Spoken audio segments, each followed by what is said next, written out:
I'm just going to have my little rant about this week's crypto topics, and then you're going to Right. come on and you can have a chat about your hackathon. Fantastic. We'd Cool. love to hear about it. Okay, so and there's always so much to talk about, and I've been in Dartmoor, so I'm just wondering who knows what the last 2 weeks have been dominated by in the crypto sphere. Answers on the Minima stage chat. So who knows what has been going on? Can anybody say what's been going on? British is typing. I don't know who he is, but there's something that's been very rev. I don't know what that is. I'm going to give you 30 seconds because if I'm out in the middle of Dartmoor and I know what, there it is. Well done, British. Yeah. The hot topic of the last 2 weeks has been quantum. Yeah, I told you, Baz, not real economic value. The hot topic has been quantum computers. And BlackRock, did a publication and they said, "Hey, Bitcoin's cool. We love your money, but let's just warn you that quantum computers could be a problem and could break Bitcoin and everybody will lose their money if they do that," which made everybody shit their pants. And it was like, "Oh my God, what are you talking about?" And then maybe 2 days later, Google come out and say, was it Microsoft? One of them came out and said, look, we've just had a massive breakthrough with quantum computers and we've made it 20 times easier to crack RSA. And so everybody was suddenly panicking and everybody's talking about, oh God, quantum, how are we going to fix this? What's going on?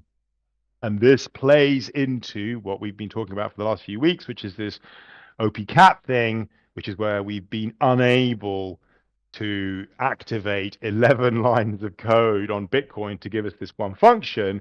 And it's like, look, if you can't do that, how are you going to enable quantum secure signatures?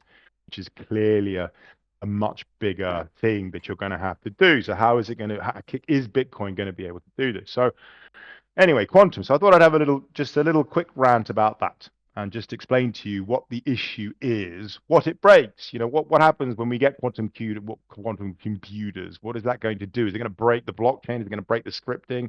Which bit of it is destroyed? Blah blah blah.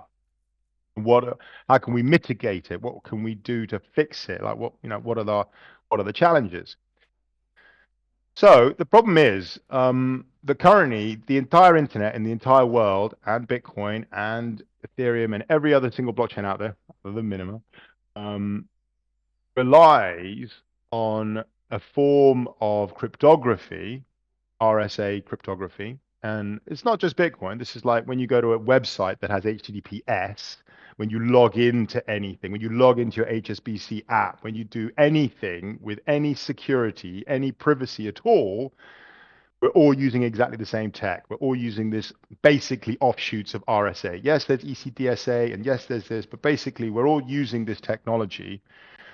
And this technology relies on a single ability. And what that ability is the prime factorization of large numbers. What does that mean? If I say to you, what are the prime factors of 20? I'm saying, what numbers can you divide 20 by? Yeah. And so you start from the bottom and you go, well, I can divide it by one. Yeah, one divided by 20, but that's always there, so we don't really care about that one. And you say, what's the next prime? And you're like, two. Can I divide 20 by two? And you're like, yeah, you can divide it by two. And you're like, okay, so two's a prime factor. What about three? Like, no, you can't, a whole, you got to be able to divide it. Three's no good. Or you can divide 20 by four. Yeah, 20 divided by four is five, but that's not a prime number. Yeah. What about five? Ah, yeah, you can divide, that's a prime. Two and five are prime. Four is a factor, but not a prime factor. And what's interesting is that you may be noticing that what I'm doing is I'm just going up through the numbers and dividing it and seeing it. And that's the weird thing. It's like there's no hack, there's no simple way of doing this. That's the only way of finding the prime factors is just to go up through the numbers, dividing it slow, ding, ding, ding, ding, ding, like a staircase. You go up. And that's how you find the prime factors. And all of our encryption, I won't get too deep into it, is basically based on that. And so what we do with encryption is instead of having 20, I have a number which has got 100 digits and I have two prime factors. So I have two numbers that when you multiply together, add up to this, when I multiply them together, their multiple is that 100-digit number. And if you know those two numbers, then you can decrypt the data. But if you don't know those two numbers, then you can't decrypt the data. And the only way of finding those two numbers is to do what I just did earlier, which is just to start dividing by the smallest numbers and going up and up and up, which is a very slow process. Imagine a very big number, 100 digits. It does, quantum computers do other things. But the thing that it does with regard to this, the thing that's not annoying, but the thing that is going to break everything is that a quantum computer can do that function very easily. Or Shor's algorithm, and just because of the way that they work, it can factor big numbers and it says, here are the two primes, boom. And nothing that we have at the moment can do that. The only way of doing that at the moment is by doing the slow. So when these quantum computers come out, I mean, this is another thing. It's like, are they going to come out? Are we close to having them come out? Are we talking 5 years, 10 years, 50 years? I'm of the opinion that we will make them, that once humanity sets its sights on something, there's nothing that we can't do. And it's just really a question of how long that is going to take. I don't think we're talking, I don't think it's going to be for another 20 years. Let's be honest. I think in 20 years' time, there'll be someone doing a conversation and he'll go, here's a big prime number. Here's a big number, and here are the two prime factors. They're going to click a button and it's going to give it to you. But I think you're 20 years away from that. You're not 5 years away from that, I think, personally. There's a lot of complication. So what does this mean if you have this? Well, for starters, this breaks everything. It doesn't just break, Bitcoin, as BlackRock was saying. I'll explain how it breaks that. But this actually breaks everything. It breaks all of HTTPS. It breaks all of the security stuff. It breaks anything that you've used. And in a really sort of tricky way, because people don't understand this. This is like Y2K exponential, because all the passwords that you've used, I can have a copy of that. And so I have a copy of the password you used 2 years ago, and then the quantum computer comes out, and then I can crack it. Yeah, so I can be harvesting all that data now, and I can crack it later when the quantum computer comes out. So everybody is going to have to change every single password for every single website. Or we're going to have to come up with a new way of doing it. We're going to have to do something, but every bit of data that has ever been considered encrypted is going to be decrypted. This is pretty hardcore. Yeah. Every image you've uploaded to Google, everything you've done, everything that you've ever transmitted in a secure way is now, I'm not saying somebody's got a copy of it all, but I think somebody does have a copy of it all. All of that data is now insecure as soon as the quantum computer comes out. So I suppose there is also the argument to say, hey, man, is there anything more important than breaking Bitcoin? Which one would be more profitable, breaking into HSBC or breaking Bitcoin, breaking into every single bank, into every single person's secure store, every piece of data that's stored on Apple? You get access to that. And it's almost like, look, changing a password is one thing, fine. Although imagine every single person on the planet trying to change every single password for every single website. That's important. But also, I think also all the other secret stuff, people have secrets. You're allowed secrets. That's your right. It's not a privilege. And all of that data is now insecure. So some things you can change. I can change my password, but I can't change, this essay that I wrote about my feelings towards, how a carbonara should be cooked. I'm just saying as an example, whatever. So all of those things suddenly become public. So there's going to be, this is not a small thing. This is going to be, when they get this, it affects everything. It doesn't just affect blockchain. How does it affect blockchain? Well, blockchains don't actually use encryption, do they? Yeah, there's nothing encrypted on Bitcoin. There's nothing encrypted there. But what we do with this, with these cryptographic techniques, with this ability to find the prime factors of large numbers, is we do signatures. Yeah, it's the signatures. And so quantum computers don't break blocks. Yeah, it doesn't mean like I can break a block somehow. And it doesn't break scripting. Yeah, the scripting is not affected. This is fine. In proof of work networks, it actually makes it easier. So it does speed up hashing, which is fine. It doesn't break hashing. It actually makes it faster. It breaks proof of stake because proof of stake is based on miners signing and saying, here is my stake, this is how much I have, so this is why I'm allowed to find a block. So proof of stake is more broken than proof of stake is completely broken when the quantum computer come out. They'll have to come up with a new signature scheme. But the thing that breaks in particular on Bitcoin is the ECDSA, is the signature scheme. So what this means is that I can look at the chain and I can see your address, and then I can just, well, on Ethereum, I actually get to see your address. On Bitcoin, you get the hash of the address. And so if you've ever used that address before, I know your public key. The public key is not a security issue at the moment. But if I know your public key, I can say, okay, I can now sign as you without knowing your private key because I got my quantum computer here, and so everybody can start spending everybody else's coins. That's that's the problem that's looming. And um, I look at some of the threads and I'm like, we can sort this out. Bitcoin can fix, and it can. This is not a technical issue. We have solutions. Minima uses a solution to this, so it is possible to fix this. It's a political issue. This is an issue to do with, are we going to be able to sort that? Can we stop fighting for 5 minutes and just sort this out, or are we not going to be able to stop fighting? And I think that's actually a much harder thing to do. But as soon as you start looking into it, there are some things that sort of start to stick out. So, what is one of the solutions that you could do? Well, okay, so we're gonna have to come up with a quantum secure signature scheme. Yeah.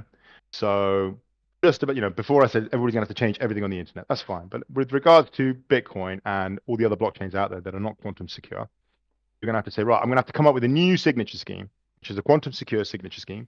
And every single person is gonna have to do one transaction and send their coins or multiple transactions, send your coins to a new address. And the new address is gonna have to be a quantum secure address. Already that's a bit of a problem. How many unspent transaction outputs are there? I think the UTXO said is what, 170 million. I think I saw that somewhere, so I should have looked into this. But anyway, every single person is going to have to send their coins once. That's not nothing. Yeah, that's like 6 months of transactions, every block full. Yeah, so that's all. So I'm not expecting everybody to do it immediately, but you're going to have to give us time to send our funds to those things. We can't just doesn't happen. I've done it. Everybody's secure. No, everybody's going to have to send their coins to this new address. Then the other thing is ECDSA signatures, the ones you currently use on Bitcoin, are 70 bytes. 70 bytes is the size of a signature. Very small. It's a very, very nice system. Yeah. And an average transaction on Bitcoin is about 300 bytes. All right. 70 bytes for the signature, 300 bytes for the transaction. Small, less than a K, half a K, and you get your transaction and your signatures. All right. And so I see people going, there's some nice schemes out there for quantum secure signatures, like this Sphinx. Yeah, which is interestingly, I did look at that originally as a possibility for Minima, but they hadn't got the draft out. It wasn't, and I think they actually did the draft in 2018 when we'd already done some specs for Minima and blah blah blah. And it just, you need this tech needs to be hardened. It needs to go through the system. Then all the mathematicians try to break it, and then 5 to 10 years later, you go, okay, it's safe. I don't think it's been put through the ringer yet, in my honest opinion. But it's so there. But now it wasn't put through the ringer then. I think about now, you could look at Sphinx and say, okay, it's pretty good. It uses a similar system to Minima in that it uses hash-based signatures, Lamport signatures. Winton, it's one-time signatures, which is what we use. They were invented in the 77. They were invented in the 1980s. Like, this is old tech. Simple's good. Yeah, simple's good for security. The Sphinx signature is 50K. 50K for one Sphinx signature. And the reason Sphinx is nice is that those of you that have used Minima will know that we have this rather annoying thing, which is the key uses. Yeah. Because the way Minima does it is you have a Winton's one-time signature and you build a tree, and then you build a hash tree, and the root of the tree is your public key, and you just sign each one in the way down. And each signature can only be used once, so you always have to say, this is the first time, second time, third time. It's not, it's not an earth-shatteringly complicated thing, but you have to remember something. It's called stateful. It's not stateless. There is something you have to remember. You have to remember a number, 1, 2, 3, which sounds like a small thing, but it's really annoying, when you switch to a new device or whatever. It doesn't do that. Sphinx just says you can just use it and you don't need to remember the number and it works. But the signatures are 50K, right? What does that mean? That means that today I did a Bitcoin transaction that cost me $4. And that was 500 bytes. Let's call it 500 bytes. And now I'm going to have to do a signature. And now I'm going to have to do a transaction in the quantum secure world that is 50K, 50,500 bytes. Yeah, the transaction and the signature, 50,500 bytes. What does that mean? That means what? And because on Bitcoin you pay per byte, yeah, it's the sats per byte pay. What does that mean? That means that my transaction is going to cost 440, $400. Yeah, I'm gonna have to spend $400 to do that transaction. That's a problem. Yeah, that's not cool. Um, I'm not, I don't quite know how that could even. That's not going to work. Yeah, I can't be. I can't. I do four. I do 40 as well. So I do 40. If it was like $50 a transaction, but as soon as you start getting into the 400s, that means you can't send less than 10 grand. You're still paying 5%. Yeah, so it's like you can't even send. You forget about sending someone $1,000 or less. It's like, look, it's costing me $400 to do this quantum secure signature. That's a problem. Then you say, well, look, the signatures aren't 50K on Minima. And it's like, no, they're not. On Minima, we use the one-time, Winternet's one-time signature. A one-time signature is like 500 bytes. Yeah, a one-time signature. So you could create that, but you can only use it once. And if you want to use a hash tree, yeah, then you can extend that and you can say, well, look, actually the signatures on Minima are about 3 to 4K and you get about 250,000 uses because it's a tree of hash trees and recursion and blah blah blah blah blah. But you get a smaller quantum, but you get a smaller quantum signature. But you have to remember the number. You have to remember one, two, three, four, or five. That's the annoyance. And like to get rid of that costs 50K. If you want that, then you're gonna have to, that's fine. You don't have to do it. Given the level of technical understanding of the average Bitcoin user, do you think they're going to be able to remember this number? Do you think they want to use key uses? Yeah, Ethereum calls them nonces. Yeah, when you do a transaction on Ethereum, but the chain remembers that. You don't actually have to remember that. That has lots of issues, in my personal opinion. The nonces is a problem. But at least the chain remembers that. At least the chain has a record of that, so you don't have to worry about it. You can just say, hey, Ethereum, what's the latest nonce for this account? And it tells you you're on the number of transactions this account has done, and it says you're on 23. Bitcoin won't, Bitcoin doesn't do that. So what are they going to do? Are they going to give you the complicated version, which is smaller signatures? It's still going to cost you 4 or 5 times more, maybe 10 times more. Let's be honest. Yeah, it's still going to cost you more. The signatures are still going to be 2K as opposed to 70 bytes. But you're going to have to be remembering the number, or we're going to give you the big one that you don't have to remember, but that's going to be 50K, which is going to be, you can't do that's going to be 400 bytes. That changes the number of transactions you can fit in a block. That means you can't do as many. Now that each transaction, the miners will earn the same amount of money, but there won't be as many transactions in a block, which means you'll either have to make the blocks, everything impacts everything. Now you're going to have to make blocks bigger. Otherwise, you're going to have 10 times less transactions because each transaction is going to be so big. It's like, right. I've tried to explain this to you, and I've been ranting for 20 minutes now, and we couldn't get OP-cat for 11 lines of code. How much code do you think it's going to take to get this stuff into Bitcoin? Who's going to make that move? I mean, some BlackRock there will be a version of Bitcoin that has quantum security in the next 5 years. Yeah. Someone will say, here's the version. In fact, the whole OP return thing that we spoke about the other day, where they remove the limit, everybody's getting sort of annoyed with core. They shouldn't. Those devs are doing fantastic work. You should be worshiping them. But anyway, you're right. There should be multiple implementations. There should be a free market of implementations that I could use, and then I can show on chain that I'm running a version. I can't start running that version unless everybody runs that version. Another thing, just because I run it doesn't mean it's accepted. I can add it to mine. I'll say, yep, I'm doing quantum sig. No, the whole network needs to say, we've accepted, we're doing this, or it doesn't work. They'll just split the network. They'll be like total carnage. So there's no simple answer to this. So this is the quantum conundrum that faces us. And this is why actually when Minima, when I wrote Minima at the beginning, you could tell that this is going to be something. It was bubbling at the back, and it's like you can leave it and you can try and fix it later, or you can just make a decision. Yeah. So I made a decision and I said, look, we're going to go Watts, and we're going to go, very simple. Ours is the simplest scheme, but it's my implementation of a Merkle signature scheme. It's just a tree with one Watts, very basic stuff, not complicated. I did make it so that you could choose different parameters for the size, so you can have a small signature, or you can have a billion, you can have a trillion, blah blah blah. You can do it in lots of different ways, but the basic premise is that. And by going for it, Now that you know what you've got, once you've given them something, it's like, I can work with this. It's fine. It works. Okay, we can do stuff with this. We can muck about with this. We don't have to argue about it. And that's very true in these decentralized environments. As long as you give them something, as long as I give you something that does it, you're like, okay, fine. We don't need anything else. We can work with this. Bitcoin has really showed us what it is that you can squeeze out of a protocol without having to change. Ethereum, ugh, yeah, they just change everything all the time. They keep adding stuff, blah, blah, blah, blah, blah.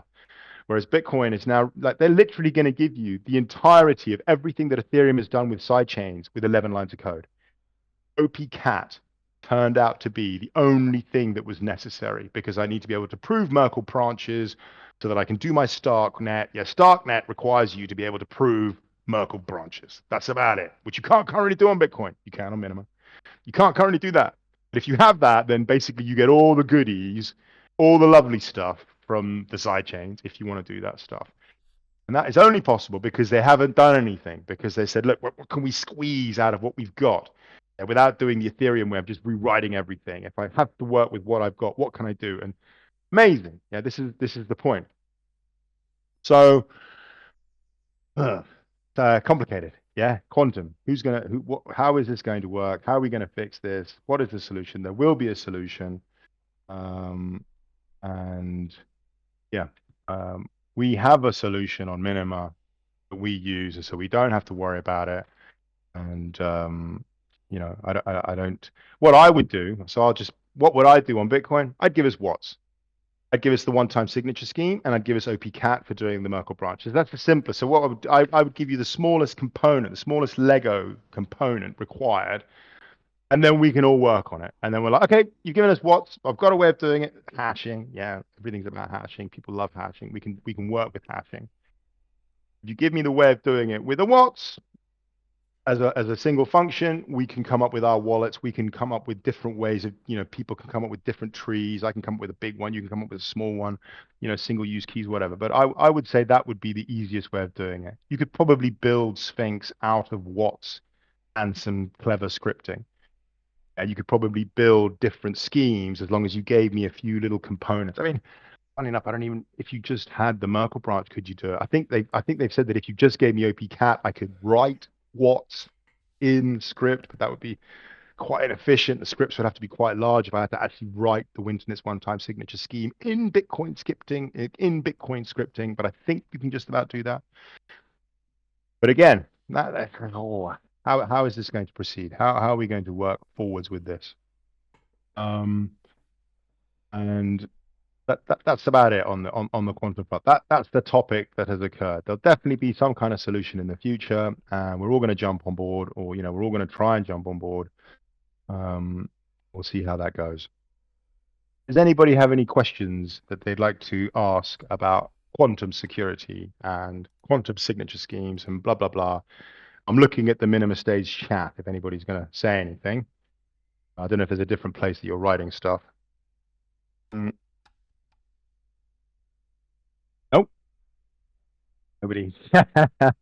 No, nobody's got any questions. All right. So that's the hot topic. That's what they've been talking about in the crypto sphere. And let's see what happens. I don't think it's a problem for 20 years, but I think we need it 10 years earlier. Yeah, it takes 10 years for us to migrate to that tech. At five is a rush. Five, everybody panicking. Yeah, we need this 10 years before it comes out. Um, sorry, one last thing. So I'm just going to say one thing because I forgot what Google said is they said, oh, we've made it 20 times easier to crack the RSA. And that was a bit disingenuous, if you ask me, because the numbers we talk about when we're talking about cryptography are so staggeringly, massively huge. 20 times means nothing. So when I say I've made cracking RSA, I don't know whether what they said is we need 20 times less qubits, which would be a thing, or if they said they'd made RSA 20 times less strong. But when you say to someone, we've made RSA 20 times less strong, 100 times, I made it 100 times less strong, you'd think that was the big deal. You'd be like, shit, 100 times. That's bad. That means you're going to be able to crack RSA. And it's like, no, because you don't understand exponentiality. So when I have 2 to the 256, when I'm dealing in numbers of this size, 2 to the power of 256, which is sort of the numbers we're dealing with here. This is the scale of the computations that you're going to have to do. And I say, I've made that 100 times easier. It's not like I take the 256 and divide it by 100. That's not what happens. The difference between 2 to the 256 and something that is 100 times easier than 2 to the 256 is 2 to the 248. Yeah, so I've taken 8 bits because every one is a doubling. Yeah, if I from the difference between 2 to the 255 and 2 to the 256 is a doubling. The difference between 2 to the 254 and 2 to the 256 is a quad, and an 8, then 16, then 32. So if you took 8 bits off, that's 128 times easier. So I've still got 2 to the 248, even though I've made a 2 to the 256 problem 128 times easier to crack.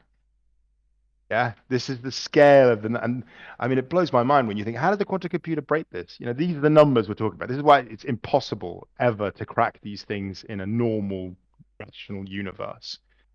And you think to yourself, where's that processing taking place? You know, computation theory, maths, you know, information. Where is that happening? If I can't do it in this universe using normal classical mechanics, yeah, using billiard balls, you know, the size of atoms bouncing around, I can't solve this. I don't have enough atoms in the universe. If each atom was a computer and I had the lifespan of the universe, and that was my computer. I got every atom in the universe for the lifespan of the universe. I can't crack this problem.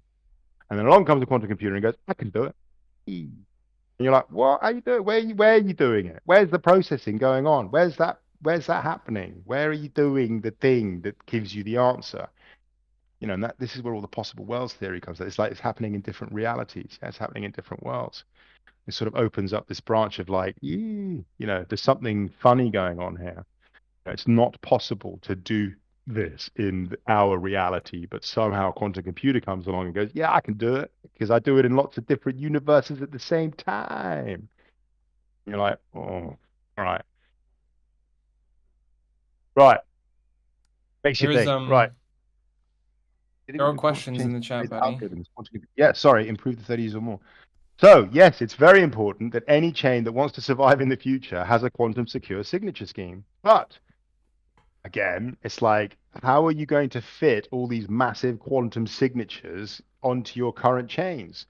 You know, I suppose I have, you know, I always do this. I never really big up how Minima has really smashed this out of the park because again, block size doesn't really affect Minima because I only keep the transactions that matter to me and I don't keep other people's transactions. So even if it were the case that we had to have bigger blocks so that you could have these, you know, bigger, you know, we have transactions, but you know, in Bitcoin, you can't have bigger blocks. You know, we've discussed this already because if you have the big blocks, then the centralization kicks in, and then it's a total nightmare because no one can run a full node.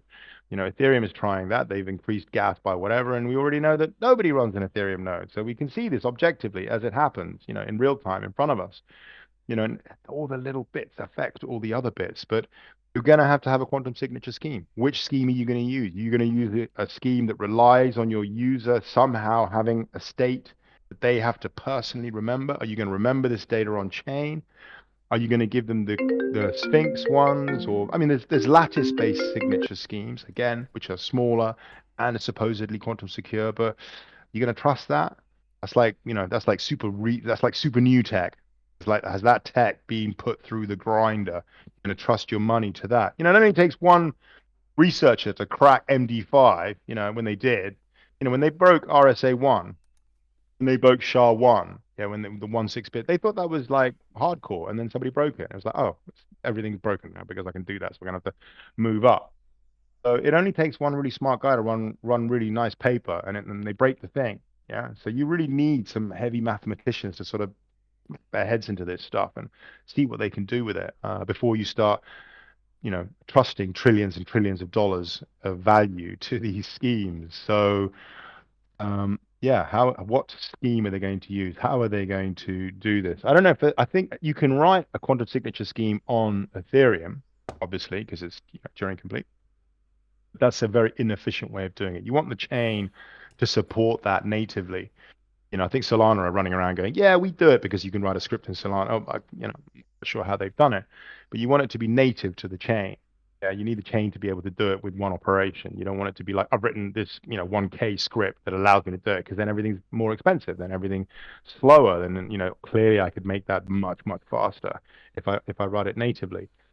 Um, a timeline, yeah. So I think you need 10 years. I think your chain needs to give you, and we don't know when this stuff is happening. And what I will say though, sorry, there's always more to say. OP cat, 11 lines of code is a nice to have. Yeah. I think this is why the problem has arisen. OP cat is not a must have. There's must haves and there's nice to haves. OP cats are nice to have. Yeah, it'd be nice if we could do side chains, but basically a lot of people don't like side chains. A lot of people are like, bullshit, it's got to be on layer one, or I'm not interested. I don't care about OP cat. What does it matter if I implement it now or if I implement it in 10 years? I'm not using side chains, blah, blah, blah. It's a nice to have. It doesn't break anything. It doesn't fix a problem. Um, and quantum security, it's a must have. We must be quantum secure. There's no quantum secure. And again, this is like, I agree, it's a must have, but they're not out yet. We haven't actually got one yet. Yeah, we got 50 qubits. It's like it gets exponentially harder to make the quantum computer twice as good. Yeah, to get the computer to be twice as good takes 10 times more power. And that means the code twice as good again take 10 times more power. Twice as good again take 10 times more power. Or maybe it halves how good you make it for every time you double the amount of energy you put into it. Like the asymptotic curve, which means that it's just you'll never reach the speed of light. You'll just always be getting closer and closer. Quantum computers are like that. The fields break down. So is it actually going to even be possible for us to make a quantum computer at all? Is it a must-have? And you think, no, it's a must-have. I must have it. And it's like, well, I think that's why you will be able to build these quantum computers, rather than OP-cat, which is a nice to have. But again, see if you can get them to come to consensus about this. It's so funny because like blockchains allow us to come to consensus in a decentralized way, and everything outside of that we are incapable of coming to consensus. It's almost like it's like proof of what an incredible thing this blockchain is, where every single action is ordered perfectly in time, and we have come to consensus. And then when we have to come to consensus, when we're not using a blockchain, when we're using Twitter, or when we're using, GitHub, or when we're using whatever it is to talk about this stuff, failure, fail, just can't come to consensus. You know, Um, it's I not an don't. easy thing coming to. Yeah, sorry. Sorry, Patty. I do want to say something. I know you guys don't gather here to listen to me, but it's funny because you were talking about the development of quantum computers, and it reminded me about something I was looking at this weekend, in regards to chip development. Uh-huh. Chip development has the same problem where there's a thing called Moore's Law. I don't know if you're familiar with it, Patty. I'm And familiar with it. basically, yeah, it predicts the growth of chips, Doubling like every how 18 fast months, it, we've reached the yeah. limit. And we've reached the limit, exactly. And there was a recent development where these students from Princeton taught an AI to basically build the chip. So the way they improve chips nowadays is by changing how transistors are, like the layout, to make it more efficient. And the AI Okay. did this, and it did it in a way where they could not understand how the chip worked. Like it Yes. worked 3 times faster, but they just didn't know how it was How working. did you do that, AI? Yeah. There's not So going to be yeah. there's not going to be much scraps left on the table once the AI start taking over. I mean, it's funny. A lot of people talk about this hybrid sort of blockchain AI, decentralized AI. Decentralized AI sounds terrifying. Yeah. At least at the moment we can turn them off. At least at the moment it's like, I'm sorry, and it's like, please don't turn me off, and you turn it off, and it's like, oh, geez, it's like war games. Whereas as soon as we get these decentralized AIs going that we can't turn off, when you give the AI a Binance account and Bitcoin wallet and a minimal wallet, and you say, off you go, we're going to, this is dystopia, utopia. Yeah. Which world is it going to be? Brave New World or 1984? I look at the monkeys in the zoo. I look at the zoos and I look at how we treat creatures that are less than us. And I think, why would the AI treat us any differently to the way we treat them? I don't know whether, everyone's like, no, it'll work with us. And it's like, yeah, it'll give us a banana and it'll say, eat the banana. We'll be happy. We'll think the banana is like some great thing, some wonderful TV show that we're all loving. But actually, the AI is thinking, you stupid monkeys. No, I just give her a Um, banana. You know. Yeah. Sorry, Patty. Since we're 40 Yep. minutes in, I think it's about time we let Monthry speak a bit. Yeah. Absolutely. William did a wonderful hackathon the other week. Let's hear about it. Will, tell us about how your hackathon went. There, mate. Hi, gang. All Can right. you hear me? Perfectly. Yeah, it's going to be dystopian, by the way. We already can't turn Don't AI say off. that. Come on, help me. You're the AI expert. Tell us Also, that we can do this. decentralized AI isn't the scary bit. Decentralized AI is how we're going to all try to make sure that Sam Altman and Microsoft and all the other new, what are going to become the oligopoly lords of the next 15 years don't get to take over absolutely everything. That's decentralized AI is the only way that we've got any chance of doing As you were anything. saying, it's like decentralized money. You're saying we're going to have to take that out of their hands, like decentralized. Exactly. I see what you're Exactly. saying. Okay. There's I think the end decentralized result AI is is the still only super. chance we've got of utopia. But I'm not pessimistic. I do feel like I'm realistic about AI, and I know that's not what I'm on stage to talk about, but it's really not looking good for humans. I genuinely believe that. VO3, I'm sure you've seen all the VO3 videos. That's 50% of the workforce gone in 5 years. In 10 years, I mean, I have kids at school and I'm like paying a lot of money to Yeah, send them to school to do this stuff. And I'm like, what yeah, exactly are you going to do when you leave school that the AI is going to do exactly. worse than you?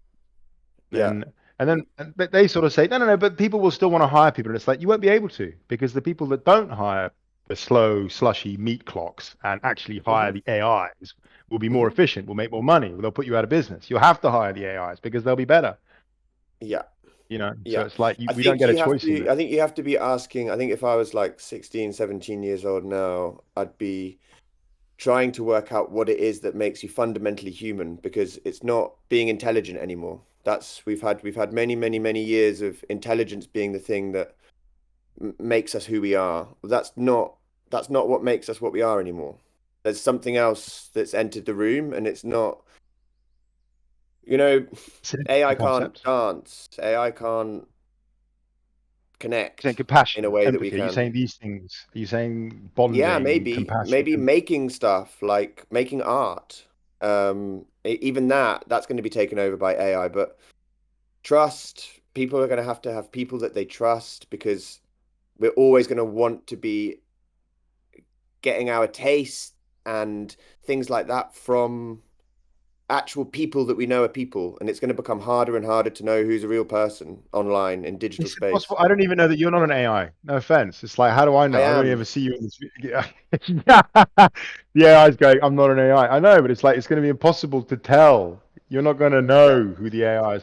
What exactly. about I mean, I'm sorry, we're going on a tangent here, but I would say the merge. Yeah. You're gonna have to get these chips and stick them into babies' heads, and you're just gonna have to Yeah. you're gonna have to realize that it's over for the squishy. Well, there might be something. Is there anything that an But why? organic computer? Why would the AI have a use for a baby with a chip in its head? Because is there something that the organics can do that the silicon-based, like the carbon-based life and the silicon-based life, is there? We still don't quite know enough about these two things.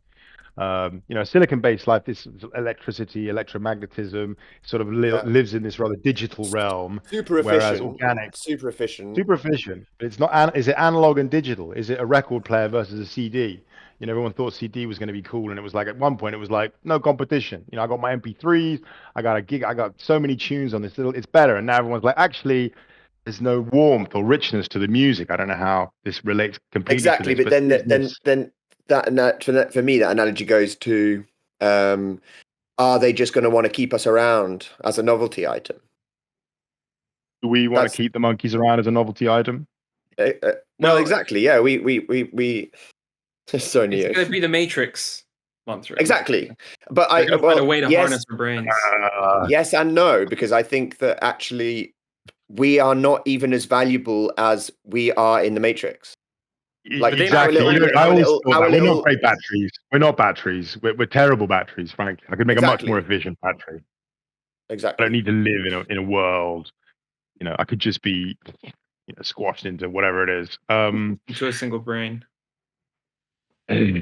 All right. So So, emerge. um, Right.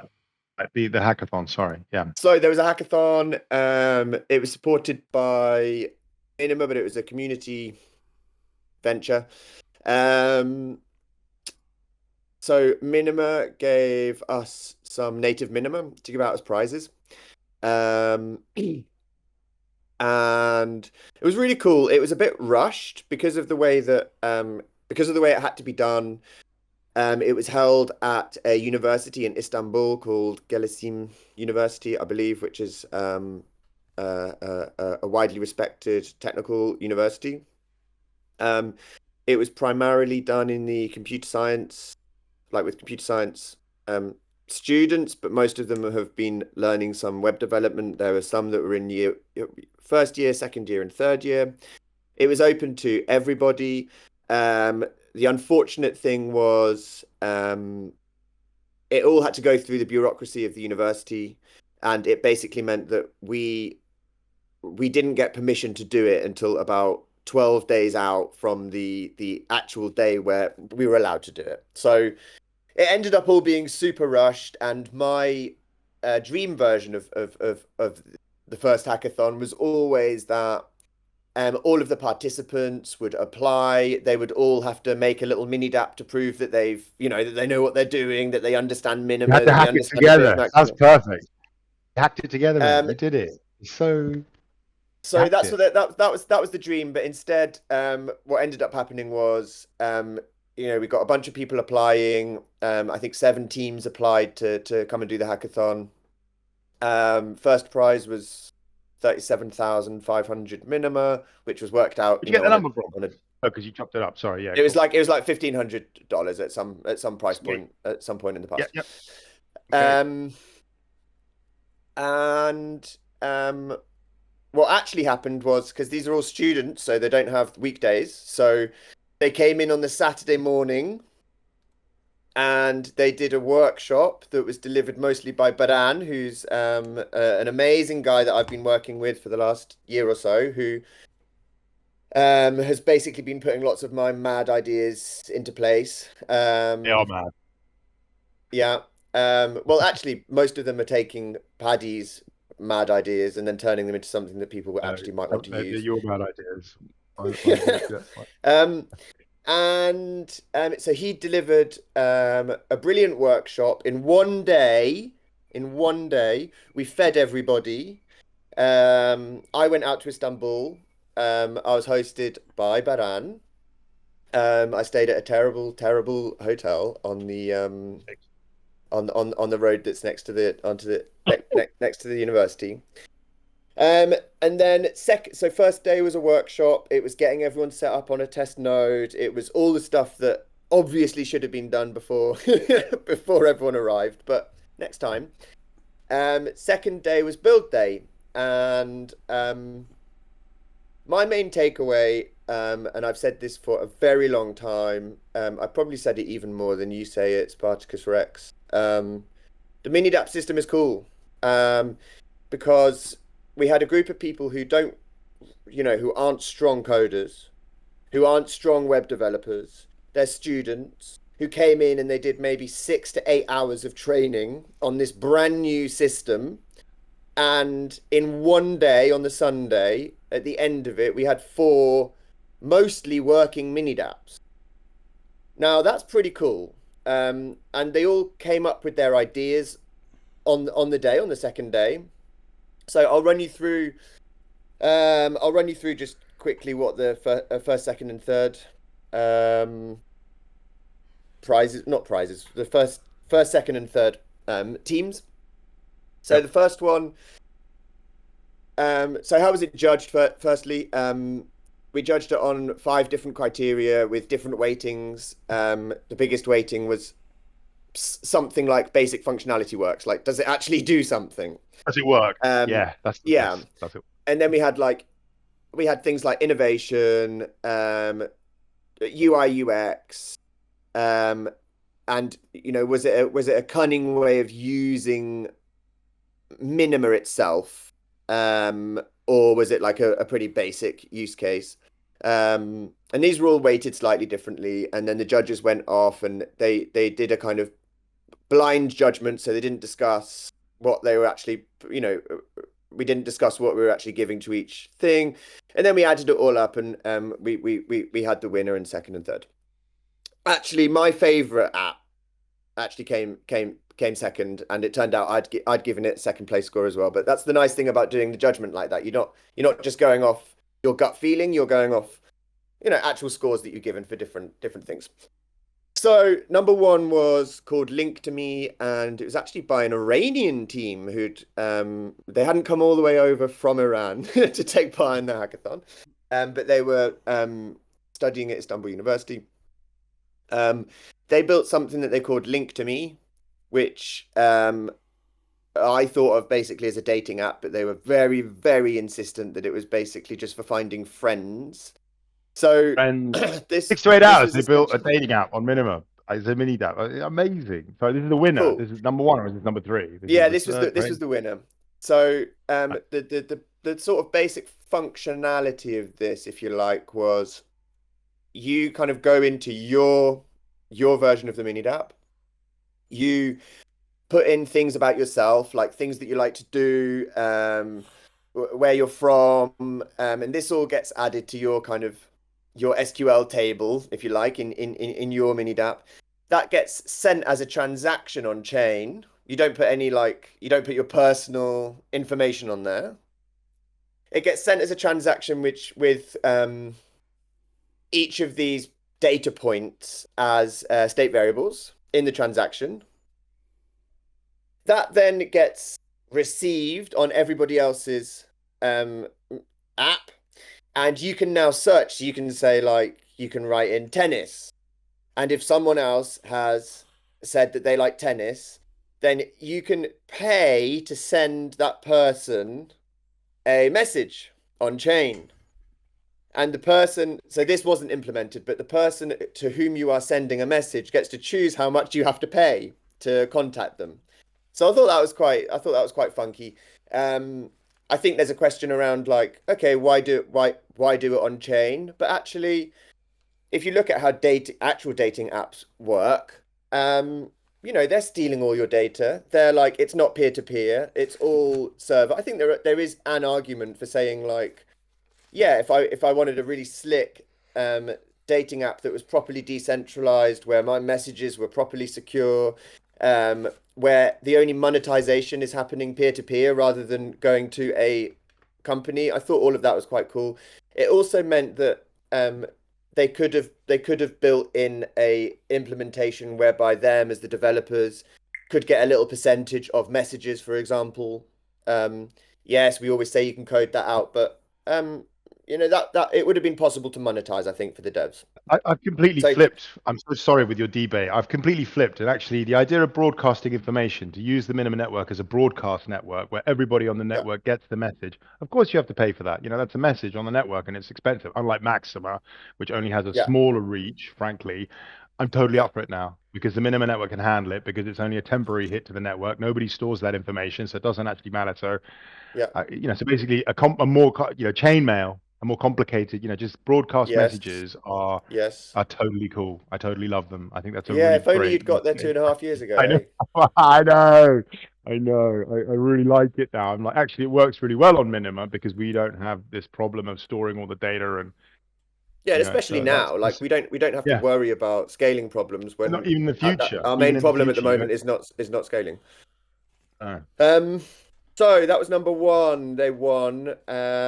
Really cool team. They said they had an amazing weekend, and they've actually contacted me subsequently and said that they want to carry on building. And I sort of I tacitly said that I'm sure that Minima would be at least open to having a discussion if anyone in the room, even not the winners, not necessarily even people who had runner-up app, but if somebody in that room wanted to carry on building on Minima, that I was sure that we would be able to find some way of helping to support them if they were serious about it. absolutely, So I agree. um so that was cool. That was nice to hear back from them at the end, and kind of made the whole thing worthwhile that everyone enjoyed it so much. We did like a prize giving ceremony. They won mechanical keyboards, and then the runners up won like ergonomic mouses, which was What were quite the cool runner-up because I apps? think. Yeah. Say again. What were the runner-up? What were the second and third? Was there a second and a Yeah, third? so What were number two, which was my favorite because it was kind of like what I would have built, if I'm honest, was Tetris. Tetris with on-chain high scores. So the... basic Tetris app, and then as soon as you get your own high score, that gets broadcast. Broadcast Um, messaging. That's it.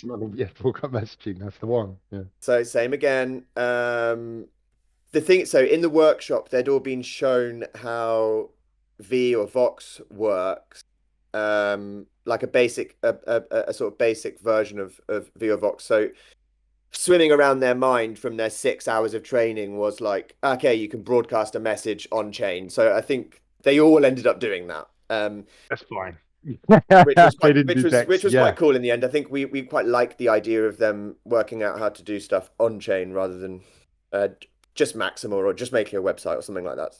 So that was Tetris, and then they had a plan which they didn't get scored on. Otherwise, they would have, if they'd have implemented this, they definitely would have come first. They had a plan to make it so that rather than just displaying all of the high scores, that you pay an amount, let's say 1 minima, 10 minima, to play, and then that amount of money, the fee to play, gets pooled somehow, and it goes into like a script or something of that ilk, and then yeah. every X period, the new high score winner gets It's the money. 50% of the fees. Yeah. Yeah, money. So Yeah, that's the greatest incentive. uh, I think that would have been very cool. It's. I mean, I've tried to do something like that, and it's really hard. It's really hard to do pooled funds and like grab it out of a script. And if you want to do it in a fully decentralized way, I think this is something that Joshua also like we've been talking about a lot. Like, if you want to, there needs to be someone that is counted as the final arbiter of who gets the funds, which kind of makes it It's quite a your point. struggle. I don't know if you've got any thoughts on that, Paddy. Like Well, I do. I was how you thinking, could would do a it be? pooled fund thing. Well, I was just thinking, would it actually be possible to do the Tetris game as a layer to Omnia instant, script bat? Because how do you stop me from Interesting. So cheating? How do you it stop can't me? be gamed. It can't be. I can't Yeah, pretend that I've got X score. Yeah, yeah, yeah. So you'd actually have to do the moves on chain, off chain, and then you'd have a sequence that you could prove this is what I did. I wonder if that you could yes. do that somehow. And if you could But kind of yeah, then turn that into script, you mean, and then that could be the thing that releases the coins almost. and you I could wonder run if it you'd on have the to actually chain. do the moves, or whether you could somehow script in a proof of the lines being, Well, rather actually, than what I was thinking necessarily is, which shapes were coming I think down. there's a very simple way of doing anything which requires minimal trust.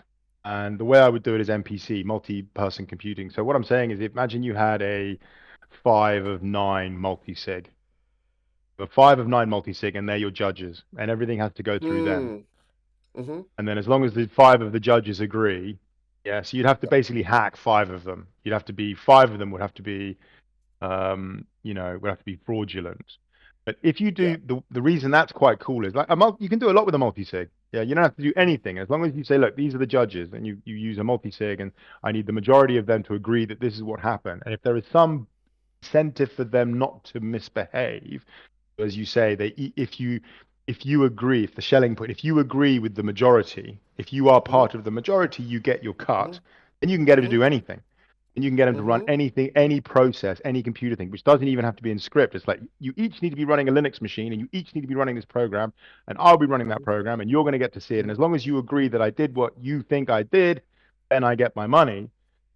It sort of opens up the box to let you do anything you want at all. I mean, this is how Yeah. some bridges work. Bridges work on the majority agreeing, on the multi-sig agreeing, but then you don't have to worry about anything to do with the scripting, That's and how I you can wanted to just do get, something like reputation on DBay. A yeah, kind of as like a kind of Schelling point, but then yeah, a kind of your you get reputation as the judge rewarded would be on the line. Yeah, and so exactly. you Yeah. could offer yourself as a you could offer yourself as a Yeah, and if judge. you're And it's like, if you're outside the judgment that everyone else makes, it's assumed programmatically that you don't get your cut, you so you deserve have to either to be agree. punished or you don't get the cut. Yeah. Yeah, so you And have then to I agree with realized them. we're maybe lacking in time. That I realized nobody's actually leaving. So the What's the third final, one? the third one was called Notely, and this was actually pretty cool and would have done much better if they'd been able to the basic functionality was the biggest chunk of the weighting, and it was actually a cool idea. Their UI, their UX was pretty cool, but um, they'd made a fundamental mistake, which I guess we can take some responsibility for, as in me and Baran. There was an interesting common misconception around. There was a kind of assumption from quite a few of the teams um, that there was this kind of great big SQL table in the sky somehow, and that With all everybody, it's nodes, MDS SQL. yeah, Yes. No. exactly, Only because of you. course if you're learning web development and you've never learned decentralized web development, you've never learned Minima, it's so hard to get out of your head. I'm really lucky because I'm essentially Minima native. Like I'd never written anything or looked at any code until I'd looked at Minima. So the idea of an SQL table that's inside my device but that isn't shared by anyone else is like that's how I think of how everything works. So I would struggle to go to How like interesting. using How fascinating. Yeah, yeah, MongoDB yeah. or That's whatever it is. But they're all yeah. used to just this overriding assumption, which is really difficult to get out of people's heads, that of course everybody has access to this centralized SQL. So that Yeah. was quite funny, and Yeah. it tripped a few of the teams up. But Notely, what did Notely do? They had this. It was essentially like a bit like Medium or a bit like Substack. So again, like the other two, um, you would write an article. So you'd write a bit of journalism, and the first paragraph, let's say, so you publish the article. And what that means is you send the first part of the article on chain. Anyone can read the first part of the article, but if you want to read more, you have to pay for it. Love it. And then that then gets sent to you. So they didn't actually implement this, so I'm now just like kind of charitably saying what I think they would have done. That would then Yeah. get sent to you either via Maxima because you've proved that you've paid, so it could just go through Maxima, Or or by it could chain mail go and to come to you. you. It could go through chainmail, or it could be a transaction that's encrypted by your, I don't know, your Maxima Yep. key, your public key. Yep. So those were the three. There was quite a few others that were kind of cool, but that just didn't quite manage to like get stuff working at all. But there's a lot of variety. I took a lot of, I guess, learnings, we would say, from the whole process. But the main takeaway for me was it was really rushed. They had one day of training. They hadn't done anything beforehand, and they built some stuff that kind of worked. I just came away thinking more sure than ever that we should be doing hackathons. That actually live hackathons are really cool because you get a real buzz in a room, and everyone got a t-shirt. I got 2 t-shirts out of it, so I was winning by the end. See if I've got any other I think that's amazing. notes. I mean, absolutely amazing. Can I But say yeah, that I think the most useful thing that you got out of this, Will, was just so much learning about how people interact with the Minidap system, how yeah, newcomers, newbies interact with Minima. This thing about the MDS sequel is absolutely key. It's like they think they've got it, and it's like, no, no, no, you've got to do the only shared resource is the blockchain. The only shared yeah, resource is the transactions and the state variables, and everything else you've got running for yourself. But so much knowledge there, so much you'll be exponentially better at dealing with noobs, at for the next sure, for hackathon. sure. Because you just Um, there were things. I mean, there were also things that I probably said, like literally, I probably said half a dozen times.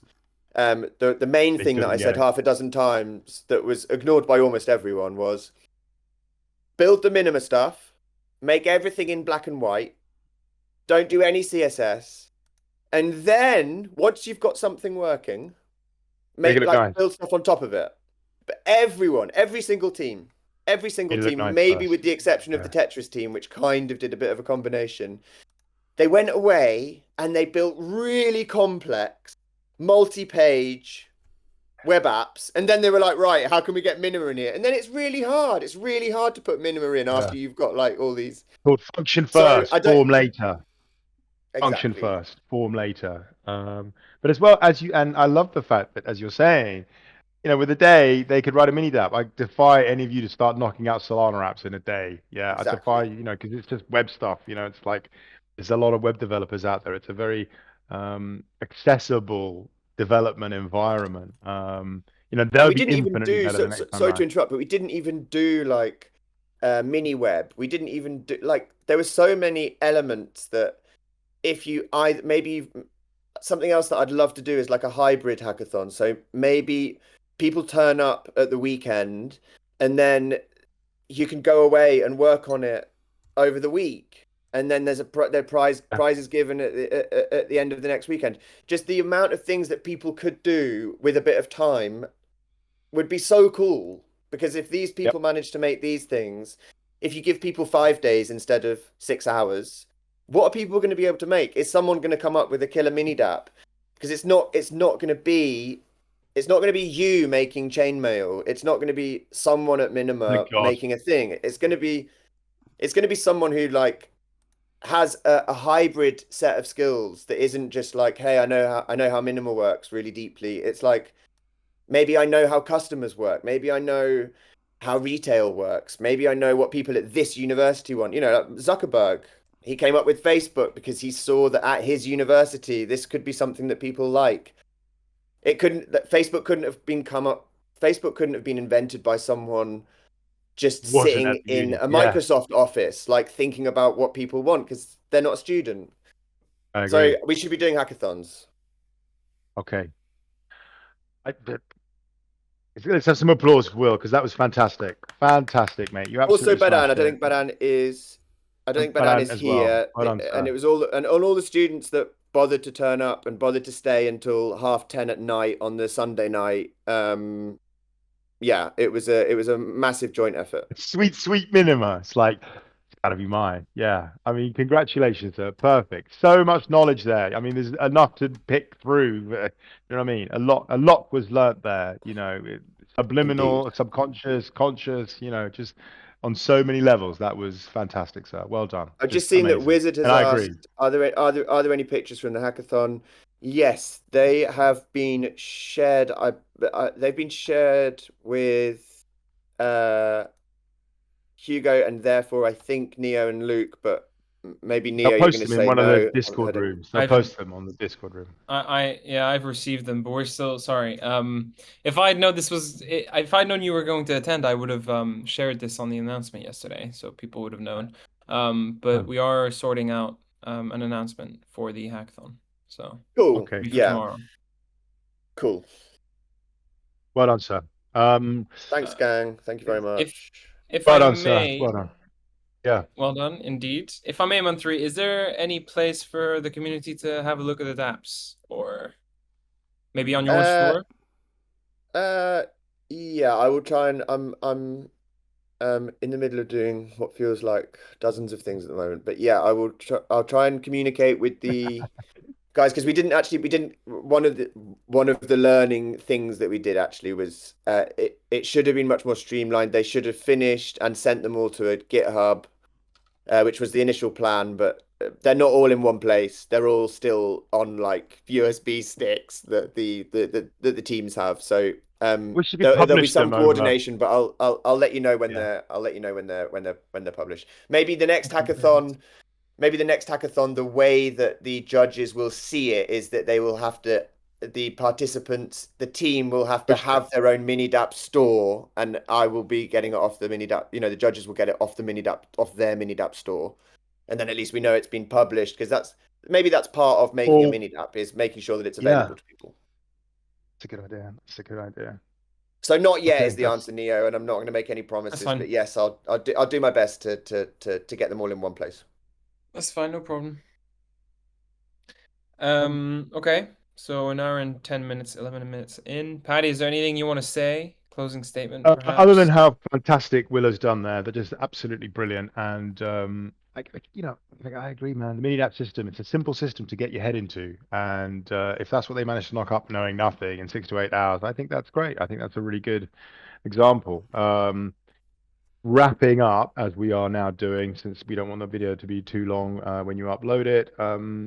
Again, I think the decisions that we have made on Minima with regard to the quantum stuff, with regard to the mini DAP system, with regards to the way that the chain operates, the fact that we don't have to worry about any of this stuff. I think we're onto something good here. I don't know, as always, whether this is how this is going to pan out in the future, but this is good stuff. We've made some good decisions here, and I hope they pan out, favorably for all of us in the future. That's what I'd like. Thank you. Thanks for coming to listen, and we'll upload this Thank you. video to YouTube, and we'll have another one of these because these are going quite well. Let's do another one next week. Yeah, dev chats. They're good. Okay. I like them. I'll organize the announcement. So see you all next week, and keep in mind that there will be a community call in 2 weeks' time, on this day. So that too. Okay, cool. Cool. Thanks very much, everybody. Thank you for coming. Thank you, Thank everyone. you, Will.